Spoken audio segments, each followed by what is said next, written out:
Okay, salamat Elder Marshall at unang-una, magandang gabi po sa lahat at ngayong gabi ay nawa mapagpala tayo po ng Diyos na makapangyarihan sa lahat. So buksan po natin ang ating mga Bible po dito po sa 2 Timothy chapter 1 hanggang verse 10 po. So kung mayroon po kayong mga Biblia, ito man ay Bibliyang nahawakan o Bibliyang nasa cellphone.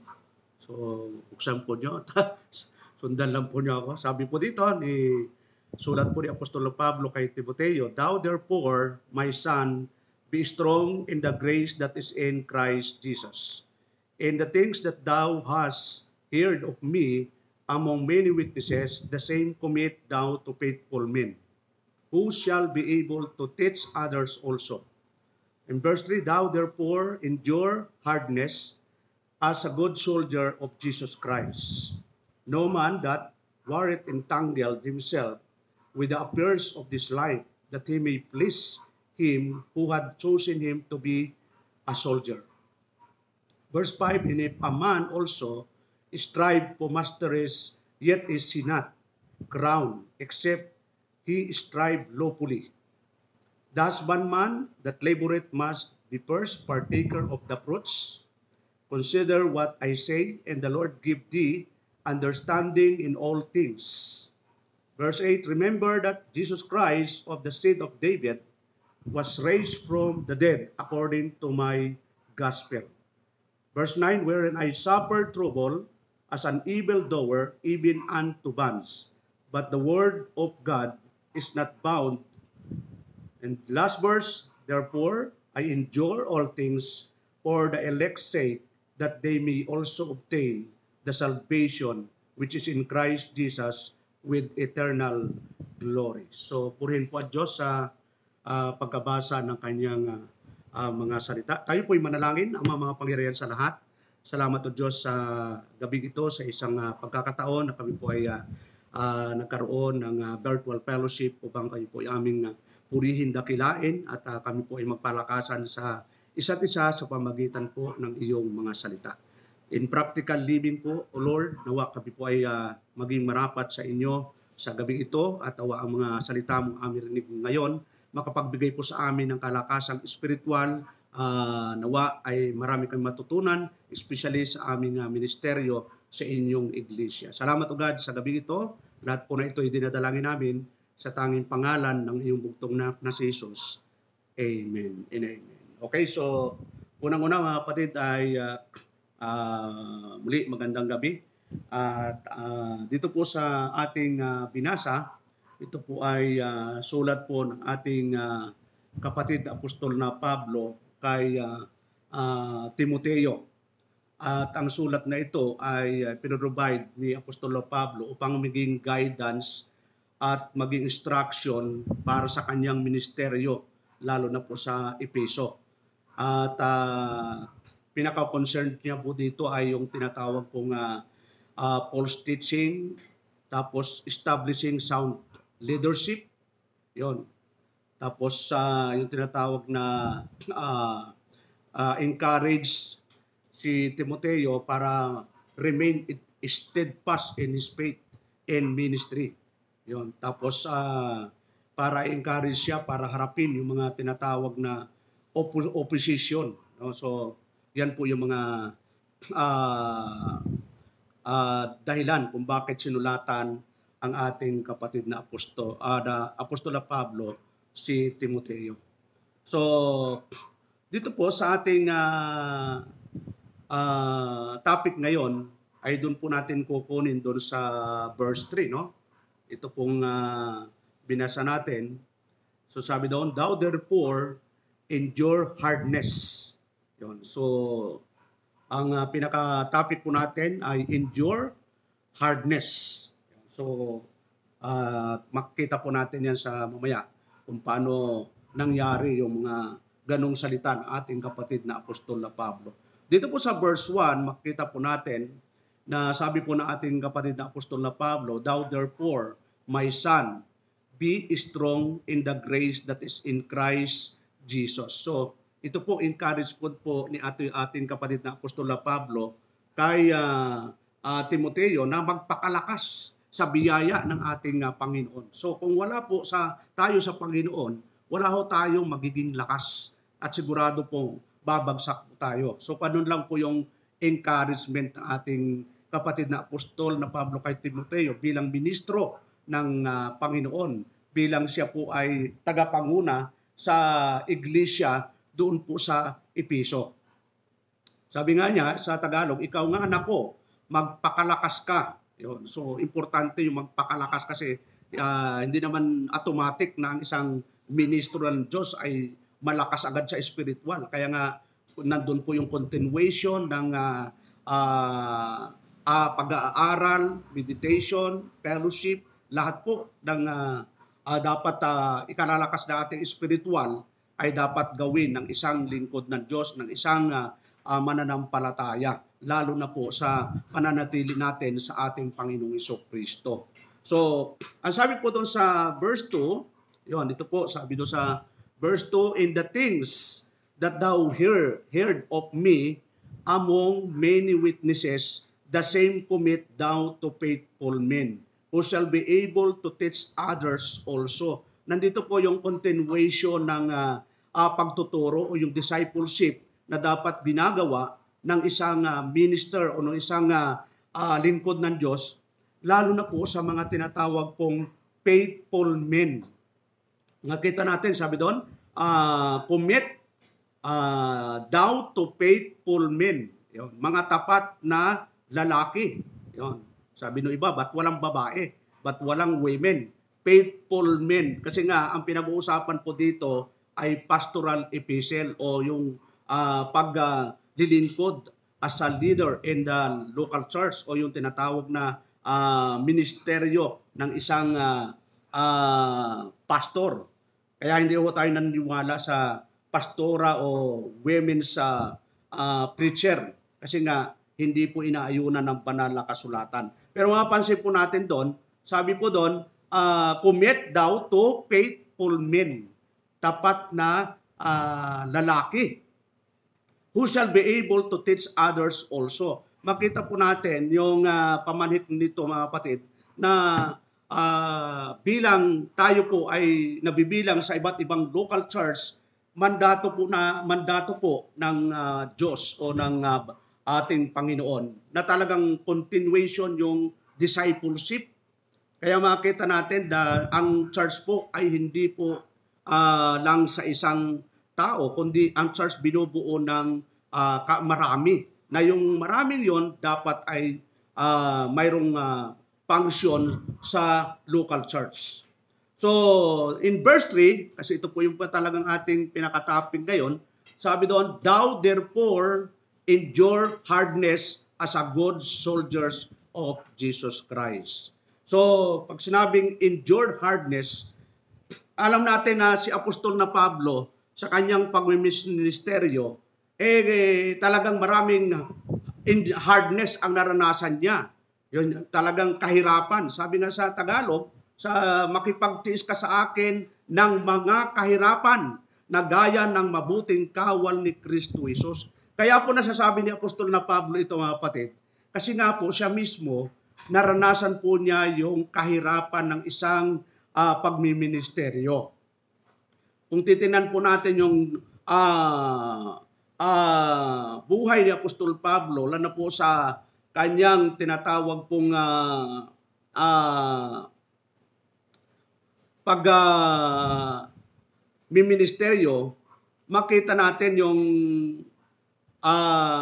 buhay niya, kung paano po siya ay naglingkod sa Panginoon, no? 'Di ba? Kung titingnan natin yung mga ministeryo na ginanap niya, yung journey niya, ilan ba yung journey niya? Yung first journey niya, kung titingnan natin yung first journey na ginawa ng ating kapatid na Apostolo Pablo, kasama si Barnabas, makita natin na talagang mayroong kahirapan ang nangyari sa buhay niya. Pero nandun yung pagtitiis niya. Tulad yun ng yung journey niya about Antioch to Cyprus. So naglakbay po siya sa pamamagitan ng barko, no? At yung iba, nilakad lang po niya. So sa ngayon, di pa naman natin nangyayari yan, no? So, yung ganong hirap na nangyari sa ating apostol na Pablo. So, kung titingnan po natin, mga kapatid, yung tinatawag pong hirap ni apostol na Pablo, ito po yung ini-encourage niya si Timoteo para magpatuloy sa paglilingkod na ang paglilingkod hindi po easy-easy. Kailangan may kasama pong talagang kasipagan po sa paglilingkod sa Panginoon. Hindi po pwedeng mag-relax sa tinatawag pong paglilingkod. Dapat nandun po yung tinatawag pong eagerness kung paano gawin ang kalooban ng Diyos. Kung titignan po natin, kung babalikan lang po natin, sabi doon, thou therefore endure hardness, makipagtiis ka. So mayroong pagtitiis na gagawin ang isang lingkod ng Diyos. Saan ka magtitiis? Sa kahirapan. Yun, mayroong kahirapan na gaya ng nangyari kay Apostol na Pablo, mga kapatid. So makita natin na yung mga naranasan ni Apostol na Pablo, gustong ibigay na halimbawa ito kay Timoteo para hindi na siya masurprise na ang isang ministeryo ay hindi ganon kadali. Kaya bilang tayo mga lingkod ng Diyos, lahat naman tayo, hindi man pastor, pero espesipiko, ang sulat na ito ay isinulat ng ating kapatid na apostol na Pablo kay Timoteo. Tinanong po natin, mga kapatid, so bakit inuobliga ni ang ating kapatid na apostol na Pablo na magtiis? Kasi nga marami hong mga struggle po sa pagmiministeryo. Mayroon tinatawag na persecution, may kahirapan, lalo na po pag ikaw po ay nandun sa tinatawag na katapatan sa paglilingkod sa Diyos. Tingnan po natin yung ibang mga pangyayari po dito sa talatang ito. Mayroong tatlong ibinigay na ano ang ating kapatid na apostol na Pablo. Una, yung pagiging sundalo, no? Tingnan natin yung verse 3. At doon sabi niya, thou therefore endure hardness as a good soldier. Yun. As a good soldier, mga kapatid, no? Hindi soldier lang, kundi good soldier. Kasi kung titingnan po natin kung paano mag-training ang isang sundalo, dito pa lang sa amin, may malapit sa aming kampo. Yung camp, ano bang camp dito? Yun, Griego. So, kaya kahit alas 12, nagtatakbo-takbo sila dito eh. Alas 12 ng katanghalian, katapakainit. At makita mo kapag dumaan ka doon sa kampo nila, jogging, tapos post-up, kung ano-anong mga training ang ginagawa nila. Talagang minsan yung katawan nila talagang makita mo batak na batak talaga eh. Bakit to? Kasi alam nila may susuungin silang laban o anumang mga pinaghanda nila. Importante yung paghahanda. Kasi lalo na po sa ating spiritual na buhay, mga kapatid. Kasi tayo po ay sundalo ng Diyos. Hindi po tayo sundalo lang na pangkaraniwan. Sundalo po tayo ng Diyos na ang pakikipaglaban natin ay hindi sa laman. Tingnan po natin yung Ephesians, no? Chapter 6. Ang pakikipaglaban natin ay hindi po katulad ng pakikipaglaban ng mga Ukraine sa Russia. Yun, tingnan po natin sa verse 11. Sabi doon, verse 12, sabi doon, for we wrestle not against flesh and blood, but against principalities, against powers, against the rulers of the darkness of this world, against spiritual wickedness in high places. Sapagkat ang ating pakikibaka ay hindi laban sa laman at dugo. So may pakikibaka po talaga, kundi laban sa mga pamunuan, laban sa mga kapangyarihan, laban sa mga namamahala ng kadilimang ito sa sanglibutan, laban sa mga ukol sa espiritu ng kasamaan, sa mga dakong kaitaasan. Yan po yung labanan po natin. Hindi po material, hindi po sa laman, kundi spiritual pong labanan. Kaya kailangan tayo po bilang tayo po ay mga tinalaga ng Diyos na mga sundalo, ay talagang kailangan pong lagi po tayo nagsasanay, lagi po tayong training. Kasi yung training, ito po yung pinaka starting point natin para sa paglilingkod. Araw-araw po yan. No? Hindi mo dapat na papatlangan yung training. Kita mo yung anak ni Elder Bini, nandun siya sa PMA. Yon. Tingnan mo, nanood po ako ng training ng PMA. Talaga na maraming sumuko dyan. Kasi nga, talagang mahirap. Mahirap pero yung mga nakagraduate sa PMA, talagang pagkatapos nila ay nandun ho yung galak dahil nga natapos nila at na pagtagumpayan yung training. Tayo po, hanggat dumating ang Panginoon, continuation po yung ating training, yung discipleship. Kasi ang labanan hindi naman tumitigil. Kaya kailangan palakasin natin ang ating spiritual na buhay. So, ano po mga kapatid? Dito po, sabi ni Apostol na Pablo, tinan po natin yung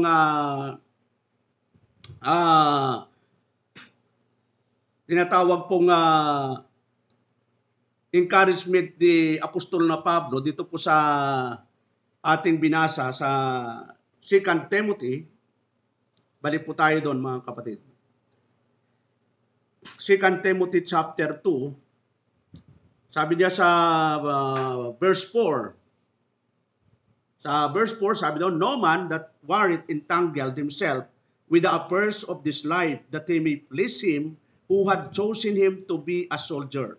So sino mang kawal na nasa pagkakawal ay hindi nahalubilo sa mga bagay ng buhay na ito upang siya'y kalugdan niyong nagtala sa pagkakawal. So, importante po mga kapatid talagang maintindihan mo, maintindihan nating lahat mga kapatid na we are elected by God the Father before the foundation of the world. Isa pong biyaya po yun. We are redeemed by the blood of Jesus Christ unconditionally. We are vitally regenerated by the Holy Spirit. And practically, ito yung response natin na tayo po, dahil tayo ay natanggap natin yung isang package ng biyaya ng Diyos na wala tayong ginawa, dapat bilang sundalo ng Diyos, dapat tayong magpakatatag, magpakatapang, magpakalakas sa spiritual na buhay sa paglilingkod sa Diyos. At continue yung ating pagsasanay bilang tayo'y mga lingkod ng Diyos, bilang tayo'y mga anak ng Diyos. So, dito po sa verse 5, no? If a man also strive for masteries, yet is not crowned, except be strive lawfully. At kung ang sino man ay makikipaglaban naman sa mga laro, ay hindi pinuputungan maliban na kung makipaglabang matuwid. Ito naman, ang athlete naman ang sinabi dito ng ating kapatid na apostol na Pablo. Tulad ngayon, no? Yung iba excited na si Manny Pacquiao ay lalaban uli sa tinatawag pong welter, yung kanyang lalabanan ay si Barrios, no? At ilang buwan siya nag-training pagkatapos ng eleksyon, dahil natalo siya, lumipad agad siya sa Amerika, doon siya nag-training para labanan yung hinamon niya kasi siya ang challenger. So, sa linggo, laban niya. So, pero bago siya lumaban, ilang buwan po siya nag-training. Hindi ho siya ito pwedeng lumaban na pagpunta sa Amerika, laban agad. Mayroon ho talagang preparation para makalaban. So, ganun ho tayong mga anak din ng Diyos. Kailangan ho tayo ay prepared o laging handa sa ating pang-araw-araw na labanan. Kasi araw-araw po yan eh. Yung kalaban natin, araw-araw, palaging aktibo. Yung kalaban natin, araw-araw, active po yan eh. tayo dapat aktibo din para harapin yung mga kalaban natin. Kasi hahayaan ba natin yung kalaban natin makapenetrate po sa atin, mga kapatid? So dapat hindi dapat makapenetrate dahil babagsak at babagsak po tayo. So sabi doon sa talata, yung tinatawag pong athlete, yon, sa straight man also strive for masteries, it is not crowned except that strive lawfully. Yon. Tapos sa verse 6, the husbandman, to ginaya naman ito sa magbubukid, that laboreth must be first partaker of the fruits. Ang magsasaka na nagpapagal ay siyang kailangang unang makabahagi sa mga bunga. So, yan, siyempre, experience po ng mga magbubukid dyan. Hindi naman mahirap. Masarap, masaya kapag nag-aani na. Pero hindi natin nakikita yung hirap kung paano nagkaroon ng bunga. Yun. Bisa nga, pupunta tayo sa palengke, 5 piso lang, tatawaran pa natin ng 2 piso. Pero hindi natin alam kung paano napunta sa palengke yung bungang yon o yung gulay, yung prutas. Bago maging prutas yan, bago maging gulay yan, daming hirap mo nang dinanas ng magbubukid. Yung ganun ho, ginaya po ang mga lingkod ng Diyos, ang mga anak ng Diyos, na hindi ho madali ang magministeryo. At sa pagmiministeryo, bawal nga po ang tamad. Pwede bang maging tamad yung magbubukid, mga kapatid? Hindi po, kasi po, pag naging tamad ka, paano ka makakatanim? Pag nagtanim ka, hindi naman porke pag tinanim mo, stop ka na doon. Lalo na sa palay, may panahon ng pagtatanim, may panahon ng pagdadamo, may panahon ng pag-aabuno, may panahon ng pag-i-spray, lahat may panahon. At kung yung panahon yon ay hindi mo ginawa, ano mangyayari sa tinanim mo? Yon, baka ang aanihin mo ay baka wala na, baka puro kinain na ng kuhol, kinain na ng piste kasi hindi mo inispreya ng patay piste. So, tayo bilang mga Kristiyano, mga mananampalataya, talagang haharap po sa tinatawag na hirap at pagtsatsaga at kasipagan sa paglilingkod sa Diyos. Katulad ng sinasabi ng ating kapatid na apostol na Pablo, dito po sa Book of Romans, chapter 12, no? Sa atin po natin.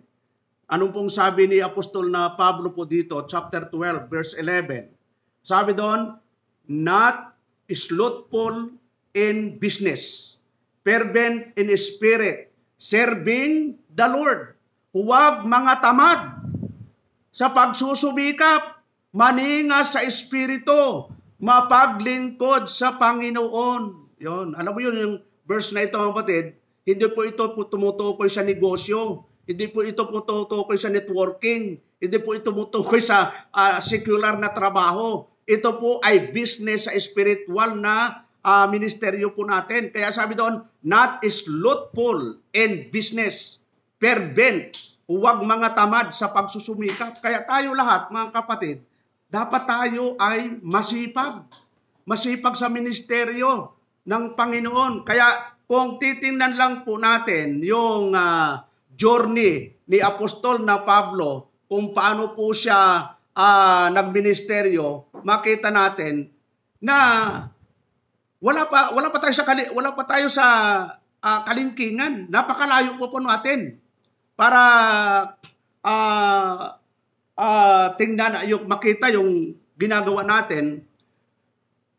Tingnan natin yung mga journey ni Apostle Paul para magkaroon lang tayo ng tinatawag na encouragement.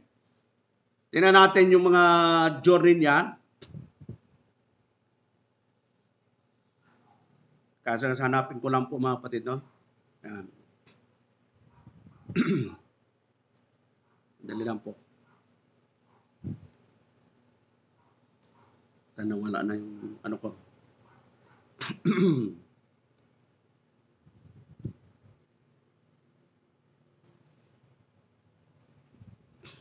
Yan. So dito po, makita natin na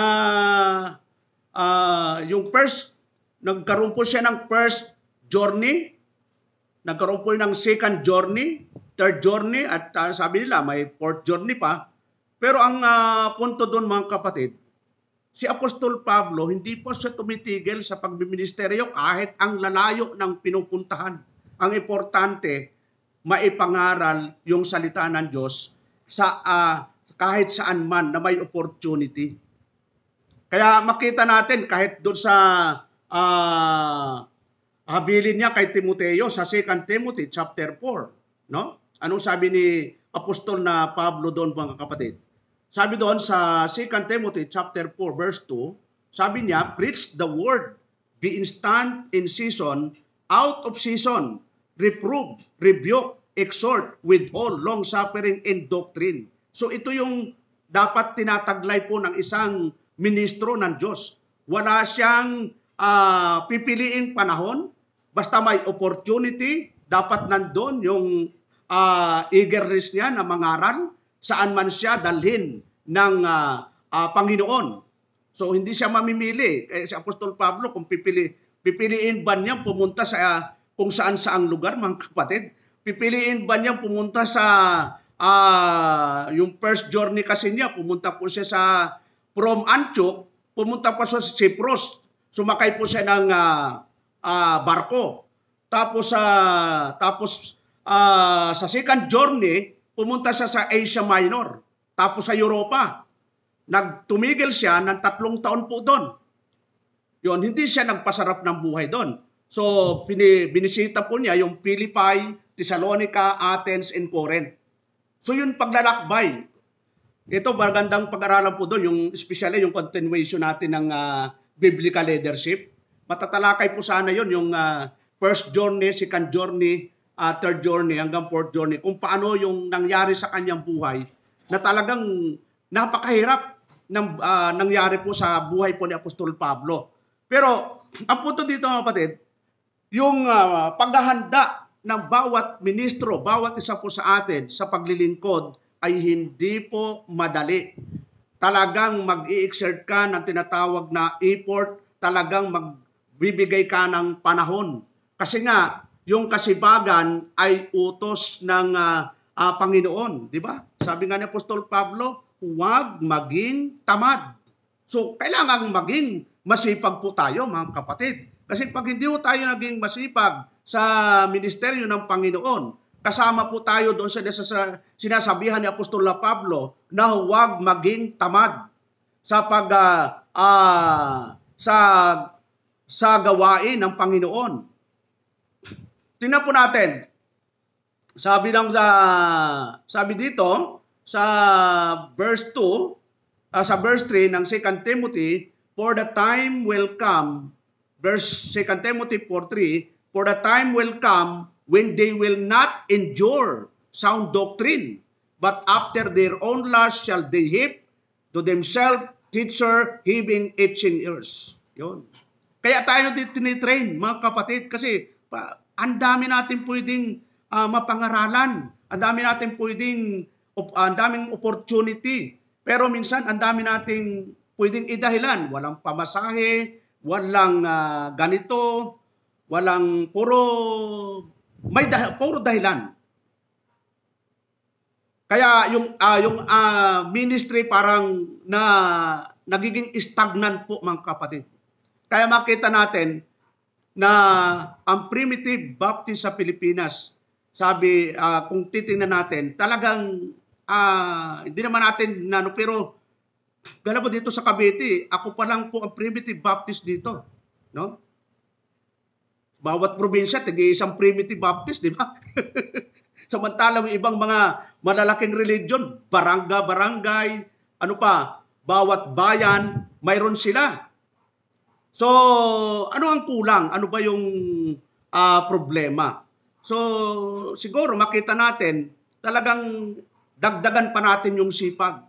At kung babalikan lang po natin yung sinasabi ni Apostol Pablo doon po sa 2 Timothy chapter 2 verse 2, no? Ito siguro ang kulang po sa atin, mga kapatid, kahit sa akin, no?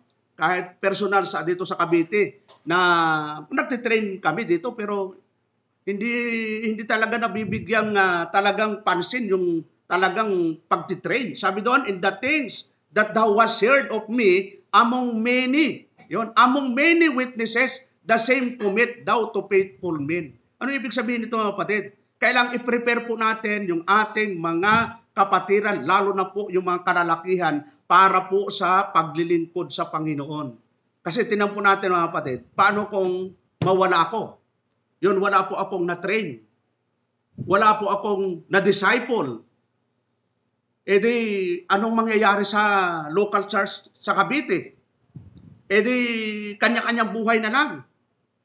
So, kaya makita po natin, sa panahon ng ating Panginoon, nag-focus po siya sa 12. Dinisciple niya. Tapos makita natin, pagkatapos ma-disciple niya, anong sabi niya nung siya po ay nabuhay? Matthew 28:20. Yon. Tinan po natin, Matthew 28:20. Pagkatapos siyang mabuhay, ito yung habilin niya. Sa verse 19, sabi doon, go ye. Yon. Ang inutusan nito, yung 11, wala na po si Judas. Go ye therefore and teach all nations, baptizing them in the name of the Father and of the Son and of the Holy Ghost. Tapos sa 20, teaching them to observe all things whatsoever I have commanded you, and lo, I am with you always, even unto the ends of the world. So hindi nagbabago yung command, go. Go pa rin. Yon, ang daming in-check dito, no? Una, yung in-check dito, yung go. Tapos ye, dalawa ng in-check ito. Tapos yung silo, 3 pala ang in-check dito. Sabi nila. So, importante ba kapatid, makita natin yung command na talagang hindi nagbabago yon. Kasi teaching them to observe all things whatsoever I have commanded you. Continuation, ituturo, at kung wala nang ituturuan, doon matitigil na po yung gawain. Maaring magpatuloy sa iba, pero kung yung local church wala na pong natitrain, wala na pong nadidisciple, yun po ang dahilan para yung gawain doon ay baka hanggang doon na lang sa henerasyon. Isa pong example po dyan si Elder Mark Thomas. Pang-ilan pong henerasyon po siya sa kanyang kapanahunan? 15 henerasyon. Ibig sabihin talagang mula doon sa kanunuan niya, sila po ay primitive. Kasi na-disciple, naturuan. So, ito po yung encouragement po ni Apostol na Pablo po sa bawat kay Timoteo. At ito rin po ay para din po sa atin, lalo na po sa mga lingkod ng Diyos, sa mga ministro ng Diyos na talagang ginagamit sa Panginoon. Bakit ito kaya? Tingnan po natin, sabi ni Apostol na Pablo, doon sa verse 3, for the time will come when they will not endure sound doctrine. Kaya nga magpipreach po tayo ng truth, kasi nga may mga Kristiyano, may mananampalataya na hindi na i-endure yung sound doctrine. But after their own lust shall they heap to themselves teachers having itching ears. Kaya kailangan yung mga faithful men in the ministry, talagang kailangang turuan natin, talagang kung maaari magsimula tayo sa tinatawag na the sovereignty of God, yung mga talagang doktrina na talagang pinanghawakan ng ating mga ninuno, dapat nating ituro para sila ay makapagturo din. Kasi yun ang sinabi ni Apostol Pablo kay Timoteo, paano sila makakapag-preach kung wala silang natutunan? At paano sila matututo kung walang nagtuturo? So tayo po, na lalo na po sa ating mga lingkod ng Diyos, magkaroon po tayo talaga ng puso na yung mga men in the ministry ay disciple po natin. Kung anong mayroon tayo na pinagkatiwala ng Diyos na mga aral, dapat nating ipasa po yan. Dapat ipagkatiwala din po natin sa iba na may kakayahan namang magturo. Yan ang pamanhid po ng ating kapatid na apostol na Pablo kay Timoteo. Kasi nga po, talagang ito po yung nangyayari sa ating kapanahunan eh. Ang sabi sa verse 4, and they shall turn away the earth from that truth. and shall be turned unto fables. At kahit nga po yung sinasabi mga Kristiyano na nagkaroon na po sila ng sabi doon, at ihiwalay sa katotohanan ang kanilang mga tainga. Yun. Tingnan mo natin. Sa 2 Timothy po para. Hindi ko po nabuksan. Sabi doon sa chapter 4, verse 4, no? Sabi doon, at ihiwalay sa katotohanan ang kanilang mga tainga at mga ibabaling sa katha. Ibabaling sa katha. Fables. Ang daming katha, mga kapatid. Kung sinabing katha, imbento. Hindi po naaayon sa kalooban ng Diyos. Hindi po ito inaayunan ng kasulatan. Ito po ay katha. Pag sinabing katha, imbento, kaya nga may pamanhid pong ating kapatid na Apostol Pablo sa mga taga-Kolosas, chapter 2. Ito, puro imbento ito eh. Chapter 2, verse 8, sabi doon, beware lest any man spoil you through philosophy and vain deceit after the tradition of men, after the rudiments of the world, and not after Christ. Not after Christ. Pero ano yung sabi doon? Yung tinatawag pong rudiments of the world, tradition, yun, ang dami yung tradisyon. Lalo po yung mga tinatawag na pagan practice. Sabi, pag inaralan natin, halos lahat ng mga activity ng mga tao ngayon, puro ang origin, pagan practice. At pag inisa-isa natin yon, ang dami masasagasaan. Baka maraming magre-react. Pero kung pag-aralan talaga natin mabuti at magiging tapat tayo sa Diyos, mga kapatid, kapag invento, mga fables o invento lang ng tao, yun, ang sabi po doon, parang humiwalay na rin po tayo sa katotohanan. Sabi ni Apostol na Pablo, ulitin nga natin, and they shall turn away their ears from the truth and shall be turned unto fables. At ihihiwalay sa katotohanan ang kanilang mga tainga at ang mga ibabaling. Saan ibabaling? Sa katha. Ano ba yung tinatawag na sabi doon? Sa their ears from the truth. Sabi doon, itching ears. Yun, their ears.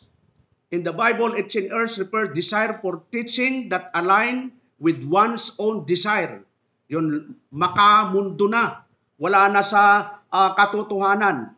So, kung titinan po natin, alam natin na yung final authority po natin ay ang Biblia. From Genesis to Revelation, at alam natin ang ating final na ating pinaka-prinsipyo ay yung command ng ating Panginoon sa Matthew 28:20. Kaya, kung babalikan lang po natin yung hardship na sinasabi ni Apostol Pablo sa 2 Timothy, tingnan po natin mga kapatid. 2 Timothy chapter 2, verse 3. Sabi doon, thou therefore endure hardness. So nakita natin yung sundalo nag-i-endure na hardness sa kanyang training. Ganon din yung athlete, ganon din yung magsasaka. Puro pagtitiis po yan. Puro hirap ang talagang makikita natin sa mga tatlong ibinigay na halimbawa ni Apostol na Pablo. At kahit mismo siya kung bakit sinabi niya ito, mismo siya, naranasan po niya yung hirap. Kung titingnan po natin sa 2 Timothy chapter 3. Tingnan natin yung chapter simulan natin sa verse 10, no? But thou hast fully known my doctrine. Ito yung encouragement ni Apostol Pablo kay Timoteo. Manner of life, purpose, faith, long-suffering, charity, patient. Ngunit sinunod mo ang aking aral, ugali, akala, pananampalataya, pagpapahinuod, pag-ibig, pagtitiis. Ano po? Persecutions. Yun, number 1 pong kinaharap ni Apostol Pablo, yung persecution, affliction, which came unto me. Hindi lang isang lugar nakaranas siya ng persecution. Hindi lang isang lugar siya nakaranas ng affliction, which came unto me at Antioch. Yun, sa Antioch nakaranas po yung persecution. Iconium. Ano pa? Saan pang lugar? Lystra. What persecution I endured, but out of them all the Lord delivered me. Yun po ang sinasabi ni Apostol Pablo kay Timoteo. Mga pag-uusig, mga pagbabata, yun.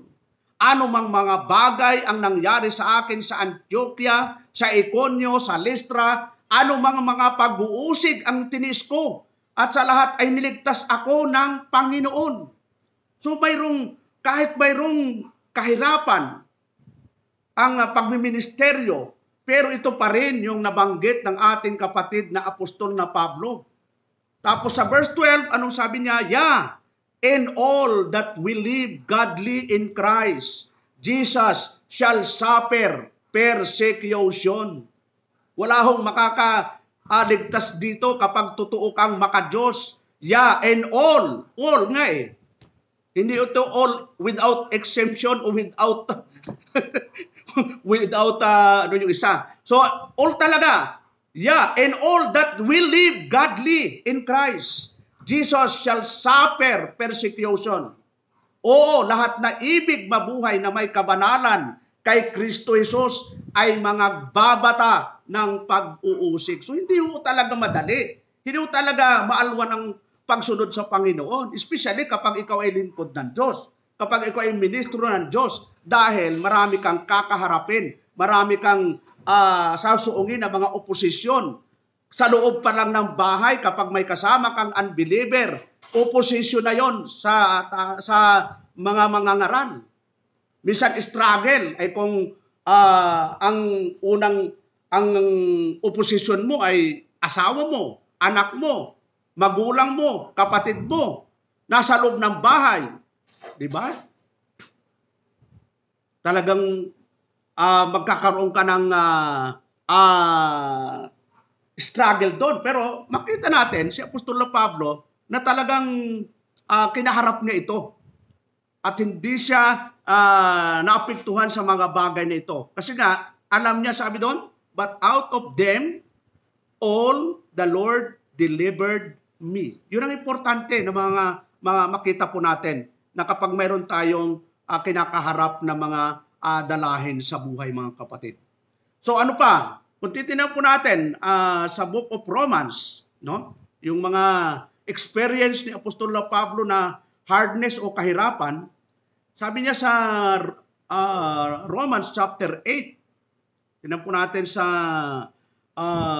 simula natin sa verse 35. Sabi doon, who shall separate us from the love of Christ? Shall tribulation? Kasi naranasan po niya ito eh. Distress or persecution or famine or nakedness or peril or sword. Sino ang maghihiwalay sa atin sa pag-ibig ni Kristo? Yon. Kasi itong lahat na ito, naranasan niya. Ang kapighatian o ang kahapisan o ang pag-uusig o ang kagutuman o kagutom. Ito naranasan niya. O ang kabuhubaran o ang panganib o ang tabak. At is written, for thy sake we are killed all thy day long. We are killed, sabi ni Apostol Pablo, we. Marami sila. Yung mga kasama niya, nakaranas ng ganito. We are killed all the day long. We are accounted as sheep for thy slaughter. Gaya ng nasusulat, dahil sa iyo kami pinapatay sa buong araw. Kami ay nabilang na parang mga tupa sa patayan. Nay, in all these things we are more than conquerors through Him that love us. Hindi kundi sa lahat ng mga bagay na ito, tayo hindi pa sa mga mapagtagumpay sa pamagitan ni Yaong sa atin ay ubibig. Yun. Ito lang, mga verse na ito. For I am persuaded, yan sabi ni Apostol Pablo, that neither death, nor life, nor angels, nor principalities, nor powers, nor things present, nor things to come, sapagkat ako'y naniniwalang lubos na kahit yon ang kamatayan man, yon talagang matindi si Apostol Pablo, kahit ang buhay, kahit ang mga anghel, kahit ang mga pamunuan, kahit ang mga bagay na kasalukuyan, kahit ang mga bagay na darating, kahit ang mga kapangyarihan, nor high, nor depth, nor any other creature shall be able to separate us from the love of God, which is in Christ Jesus our Lord. So yun po mga kapatid, no? Yung tinatawag po nating hardness na nangyayari po, especially kay Apostol na Pablo, na siya po ang nagsumulat kay Timoteo para i-encourage siya na kahit mayroong mga kahirapan, pero ang Diyos ay hindi po nagpapabaya sa kanyang mga anak. So, ano ba mga kapatid? Sabi po dito kung titinan po natin, yung tinatawag pong hardness, no? Hardship sa buhay po dito po sa Book of Acts. At siguro nabasa rin po ito, no? Sa Book of Acts, si Stephen. Acts chapter 7, verse 59. Sabi po doon sa 59, and they stoned Stephen, calling upon God and saying, Lord, Jesus received my spirit. And he kneeled down and cried with a loud voice, Lord, lay not this sin to their charge. And when he said this, he fell asleep. Yun. Ito yung nangyari kay Stephen sa pangangaral. Namatay po siya. Hindi po siya namatay sa pagbabakasyon. Hindi po siya namatay sa anuman. Namatay po siya dahil sa pangaral. Sabi doon, sa verse 59, and they stoned. Yun. At kanilang pinagbatuhanan si Esteban na tumatawag sa Panginoon. Na nagsasabi, Panginoong Hesus, tanggapin mo ang aking espiritu. So ganun kahirap po mga kapatid, yung nangyari sa mga unang lingkod ng Diyos, yung kanilang ministeryo ay talagang napakahirap. Talagang gobyerno kalaban nila. Yun, mismo ang mga Hudyo talagang nagku-question sa autoridad nila. So paano kikilos ka ng gano'n, no? Gobyerno, hinahanting ka kasi nagtuturo ka ng ibang aral na hindi ayon sa kanilang palatuntunan. So, pero ito Stephen, nandun po yung kanyang paninindigan na hanggang siya'y mamatay ay talagang nandun yung pagmamahal sa Diyos. So nawa tayo mga kapatid, bilang tayo mga lingkod ng Panginoon, tayo po ay maging masipag sa lahat ng aspeto ng ating buhay. To endure hardship, Paul encouraged the Ephesians. Ano po yung encouragement mga kapatid? Put on. Yun, tinan po natin sa Ephesians chapter 6. Ito lang po yung panlaban po natin, chapter 6 verse 11. Ang sabi doon, put on the whole armor of God that you may be able to stand against the wiles of the devil. So, kung titignan po natin, whole armor of God. Saan niya ito kinuuhang salita? Armor of God. Kasi during the time, ito po ay panahon ng Roman Empire na yung mga sundalo, kung titingnan mo, kung babalikan lang po nyo, yung lalo na po kapag nanonood po kayo ng mga tinatawag na gladiator o yung mga balikan lang po yung Roman army, yung kung paano na sakop yung Jerusalem ni General Titus noong 70 AD.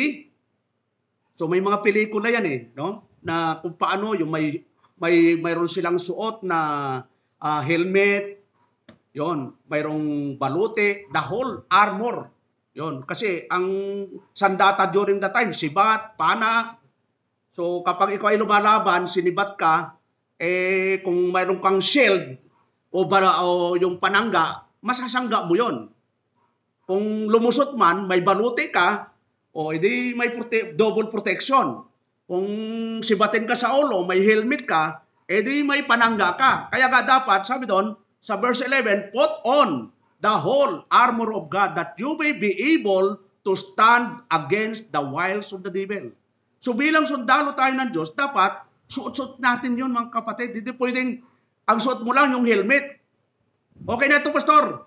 Nagbibisikleta nga ako, wala akong helmet eh. Nagmumotor nga ako, wala akong helmet, kaya nahuli ako eh. Yun.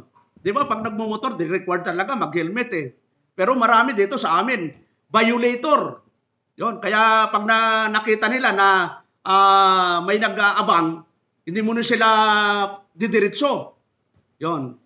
Ganon ang mga violator. So, nawa tayo mga kapatid, hindi violator. Tayo ay sumusunod sa batas. Ito, put on. Hindi lang helmet eh. Dapat ang isuot natin, put on the whole armor of God that you may able to stand against the wiles of the devil. For we wrestle not against the flesh, yung binasa natin kanina, and blood, but against principalities, against powers, against the rulers of the darkness of the world, against spiritual wickedness in high places. Ano pa? Wherefore, ito, take unto you the whole armor of God, that you may be able to withstand in the evil day, and having done all to stand. Sundalo tayo ng Diyos, tapos hindi ka makaharap sa kalaban? Ay, ikaw na lang, pastor. Surrender ako dyan. Magaling sa English eh. Talagang sabi sa akin, yung sovereignty of God sa demonyo daw. Kaya surrender na ako. Matindi yun, ano? Sinabi lang na sa demonyo yung sovereignty of God, sumuko ka na agad. So, kaya kailangan natin, ang alin ang kailangan natin, sabi doon, sa verse 14, stand therefore, having your loins girt about with truth. Yun, katotohanan, dapat hawak-hawak natin. Sundalo ka ng Diyos. Yun. Tapos, di mo hawak yung katotohanan. Having on the breastplate of righteousness. Yun, ito lang, pahapyaw lang po ito. In your feet, shod with the preparation of the gospel of peace. Yun, masipag. Masipag mangaral ng mabuting balita. Dami ngang masisipag ngayon eh. Yun, lahat yata ng kultong sisipag eh. House to house. Monday to Sunday. Nag-house to house. Tayong Primitive Baptist, saan po mga kapatid? Monday to Sunday. Pastor, Sunday lang po ako sa church. Sunday lang po ako gospel of peace. Dapat tayo, mas masipag po tayo mga kapatid kasi nga tayo ang may dala ng katotohanan eh. Yung dapat mga elect na dapat masira ng katotohanan, sino ang nagsishare sa kanila mga kapatid? E di ibang religion. E di makita natin bakit kaya nandun na si sister, si brother. Yun. So kailangan masipag po tayo. Sabi doon, in your feet. Yun, kaninong feet po yun? Hindi ho sa baka, hindi ho sa kabayo. In your feet, tao po yun. Lingkod ng Diyos. In your feet, shod with the preparation of the gospel of peace. Prepare po tayo. Yung mga local churches, isa po sa characteristic ng local church, self-propagating. Nag-iibanghilyo. Kasi kung within the local church, tayo-tayo lang, nagtitinginan tayo, apat na sulok ng iglesia, hindi ho tayo lalabas. Ang tupa po nasa labas eh. Na marami yung tupa nasa labas. Mayroong nasa loob. Pero ang concern natin, paano yung nasa labas? Bahala sila sa buhay nila. Ang Panginoon mga kapatid, kung titinan po natin, talagang palaging sinasabi niya, go, go, go. Yun, humayo, humayo. Kasi pag hindi tayo humayo, hindi natin mahahanap yung tupa ng Panginoon. Ang purpose lang natin ay i-convert yung mga tupa ng Panginoon. Hindi po sila ililigtas eternally kasi ang trabaho po ng Diyos po yun, mga kapatid. So, sabi doon, above all, taking the shield of faith. Yun, importante, bilang sundalo ng Diyos. Tayo ay dapat angkin natin yung pananampalataya. Hawak-hawak yung mga doktrinang pinasimulan ng mga apostol hanggang sa ngayon. Dapat hindi nagbabago, hindi pabago-bago. And take the helmet of salvation. Ito, yung helmet, napaka-importante. Ano bang paniniwala natin, Pastor? Law salvation o save always save? So, and take the helmet of salvation and the sword of the Spirit, which is the Word of God. So ito yung encouragement ni Apostol Pablo, na kahit siya ay nakaranas ng matinding hirap, matinding pag-uusig, lahat ng hirap naranasan niya, pero punong-puno po siya ng encouragement, punong-puno siya ng positibong pananaw, at nagbibigay pa siya ng encourage sa kapwa mga lingkod ng Diyos. So, napakaganda pong tingnan mga kapatid. Lahat po tayo lahat ng kapatiran, lalo na po sa mga lingkod ng Diyos, nagbibigay po tayo ng encourage sa kapwa elder, sa kapwa lingkod ng Diyos. O brother, kaya mo yan. Yan, ipag-pray natin na nawa makapagsimula ka na dyan sa Antipulo. Nawa makapagsimula ka na dyan sa Santa Ana, sa biyaya ng Diyos. Yun. Magkaroon ng Primitive Baptist Santa Ana. Di ba, Brother Dave? Sa biyaya ng Diyos. So, yun, puro encourage tayo mga kapatid. I-encourage natin bawat kapatiran na magpatuloy na maglingkod sa Diyos. Nakakalungkot po na may mga kapatiran na nawawala na po sa paglilingkod. Yun yung tinuro ni Elder Bim nung nakaraan na may nang iwan si Dimas. Sino ba yung si Dimas? Di masyadong nagbabasa. Yun, yung mga Dimas yan eh. Di masyadong nananalangin. Di masyadong nagpe-fellowship. Di masyadong nagbibigay. Saka dulu-duluhan, mawawala talaga sa church yan. Kasi 50-50 po yung binibigay nilang paglilingkod sa Diyos. Ang paglilingkod sa Diyos, katulad ng sundalo mga kapatid, kapag sila po ay talagang inassign sa isang lugar, talagang no retreat, no surrender po yan. Yon. May sundalo ko bang nakita mga kapatid na doon sa Marawi, bumalik sa Luzon? Hanggang kamatayan po yan, lumalaban. At mayroong mga sundalo na bumalik, patay na. Kasi until death yung paglaban nila. So ganun din po tayo mga kapatid, mga lingkod ng Diyos. Talagang no retreat, no surrender. At nawa ay tayo po lahat ay maging masipag sa gawain ng Panginoon. Matthew 16:24, sabi ng ating Panginoon, yung konti lang po. Kasi late na rin po tayo nagsimula. 16:24, sabi ng ating Panginoon, then said Jesus unto his disciple, if any man will come and after me, let him deny himself and take up his cross and follow me. So, i-deny mo yung sarili mo, yung mga worldly lust mo, yung selfishness mo, yung makamundo mo. I-deny natin yon at talagang magsusunod tayo sa prinsipyo ng ating Panginoon. Sabi doon, if any man will come after me, let him deny himself and take up his cross and follow me. So mayroong talagang papasaning cross. So yung hardness, yung hirap, mismo ang ating Panginoon, yun unang naghirap, mga apostol, mga susunod na mga henerasyon, na mga lingkod ng Diyos. Sabi doon sa 2 Timothy, nantin na natin. Ito na, malas na po tayo. 2 Timothy chapter 4. Nagugutom na yung iba. Chapter 4, verse 16. Sabi doon, at my answer, no man stood with me, but all men forsook me. I pray God that I may not be late to their church. Sa aking unang pagsasanggalang, sino man ay walang kumampi sa akin. Alam mo yun? Sa panahon ni Apostol Pablo, walang kumampi sa kanya. Bagkos, pinabayaan ako ng lahat. Huwag nawang ibilang sa kanila ito. Tapos sa 17, ano sabi doon? Notwithstanding, the Lord stood with me and strengthened me, that by me the preaching might be fully known, and that all the Gentiles might hear. And I was delivered out of the mouth of the lion. Datapwat ang Panginoon ay sumaakin. Yan. At ako'y pinalakas upang sa pamagitan ko ang mabuting balita ay maitanyag ng ganap at upang mapakinggan ng lahat ng mga hintil. At ako'y iniligtas sa bibig ng leon. So yun po yung encouragement ni Apostol na Pablo kay Timoteo. Yun, isa pa hong verse para matuldukan na po. Romans chapter 5, verse 1. Sabi po ni Apostol Pablo, therefore, being justified by faith, we have peace with God through our Lord Jesus Christ, but whom also we have access by faith into His grace, wherein we stand and rejoice, yon, in hope of the glory of God. Rejoice in hope.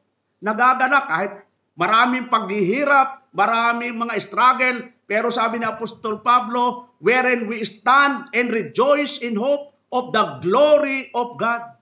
Yon, napakaganda pong verse na ito. Sabi doon sa verse 3, and not only so, but we glory in tribulation also, knowing that tribulation worketh patience. Ito yung final, mga kapatid. Yon. Yun, nabasa na po na. Balikan lang po natin yung 2 Timothy chapter 2. At doon tayo magtatapos sa 2 Timothy chapter 2 verse 2. Sabi po doon, and this thing, verse 3 po pala, thou therefore endure hardness as a good soldier of Jesus Christ. So yun lang po mga kapatid sa gabi ito at purihin po ang Panginoon sa kanyang mga salita. There, Marshall?